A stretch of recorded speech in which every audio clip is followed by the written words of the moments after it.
Bonjour. En ce mercredi 9 novembre, nous fêtons la dédicace de la basilique du Latran. Nous allons méditer ensemble l'évangile selon Saint Jean, chapitre 2, du verset 13 à 22. Une lampe sur mes pas, ta parole, une lumière sur ma route, une lampe sur mes pas, ta parole, une lumière sur ma route. Le Seigneur soit avec vous. Évangile de Jésus-Christ selon Saint Jean. Gloire à toi, Seigneur. Comme la Pâque juive était proche, Jésus monta à Jérusalem. Dans le temple, il y trouva installés les marchands de bœufs, de brebis et de colombes et les changeurs. Il y fit un fouet avec des cordes et les chassa tous du temple, ainsi que les brebis et les bœufs. Il jeta par terre la monnaie des changeurs, renversa leur comptoir et dit aux marchands de colombes, « Enlevez cela d'ici, cessez de faire de la maison de mon père une maison de commerce. » Ses disciples se rappelèrent qu'il est écrit, « L'amour de ta maison fera mon tourment. » Les Juifs l'interpellèrent, « Quel signe peux-tu nous donner pour agir ainsi ?» Jésus leur répondit, « Détruisez ce sanctuaire, et en 3 jours je le relèverai. » Les Juifs lui répliquèrent, « Il a fallu 46 ans pour bâtir ce sanctuaire, et toi, en 3 jours, tu le relèverais. » Mais lui parlait du sanctuaire de son corps. Aussi, quand il se réveilla d'entre les morts, ses disciples se rappelèrent qu'il avait dit cela. Ils crurent à l'Écriture et à la parole que Jésus avait dite. Acclamons la parole de Dieu. Louange à toi, Seigneur Jésus.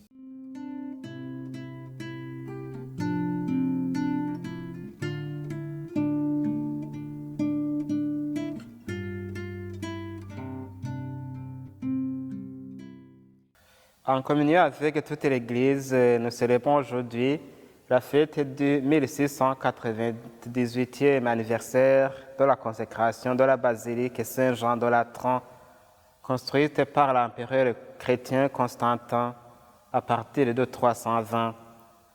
Elle a été consacrée le 9 novembre 324 par le pape Sylvestre Ier.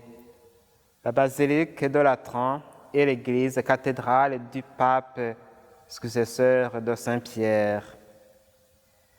L'évangile proposé à cette occasion nous invite à respecter le temple de Dieu, c'est-à-dire les lieux de culte ou tout simplement les églises, premièrement parce que c'est la demeure de Dieu, deuxièmement parce que ce sont des maisons de prière.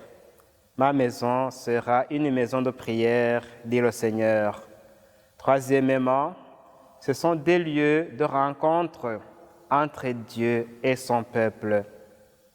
C'est pour toutes ces raisons que Jésus prend l'initiative de chasser les vendeurs et les changeurs qui avaient fait du temple de Jérusalem un centre de commerce, alors qu'il était destiné à être un lieu de rencontre entre Dieu et son peuple.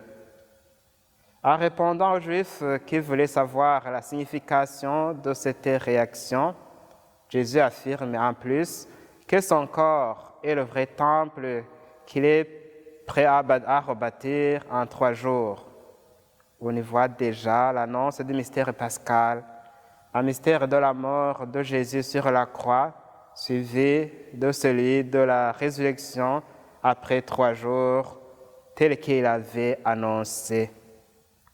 Saint Paul part de là pour nous apprendre que tout être humain est temple de Dieu parce qu'il est habité par l'Esprit Saint. De la dignité humaine doit être respectée et protégée. Chaque personne doit respecter son cœur en évitant les péchés qui l'empêchent d'accueillir Jésus-Christ qui vient habiter en lui. Mais aussi, il faut aimer respecter l'Église en tant que communauté chrétienne parce qu'elle est la demeure de l'Esprit Saint. Et c'est au sein de cette communauté que les bénédictions de Dieu nous parviennent à travers les sacrements et les autres célébrations. Aussi, l'Église est-elle appelée le corps du Christ. Chaque chrétien est donc appelé à apporter ses talents pour construire cette communauté. La part de chaque baptisé est importante parce que nous sommes tous et toutes ensemble des pierres vivantes associées à la construction de cette Église dont le Christ est la pierre angulaire par laquelle tout se tient. En plus d'habiter le temple construit au moyen de la pierre taillée, le Christ habite dans nos cœurs et dans notre communauté. Certes, nous avons besoin de construire de belles églises et de les protéger, mais il nous faut d'abord rencontrer et aimer le Christ, construire notre vie sur lui, constituer une communauté chrétienne vivante et engagée dans la mission de répandre l'Évangile. Ainsi, nous pourrons bien nous rassembler dans des édifices construits par les mains humaines pour louer le Seigneur et lui rendre grâce pour tous ses bienfaits, ses bénédictions. En cette fête, prions pour notre Église.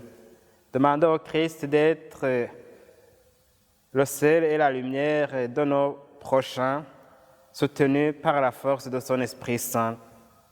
Prions aussi pour le pape et pour tous les évêques, pour qu'ils continuent à répandre courageusement la bonne nouvelle dans ce monde.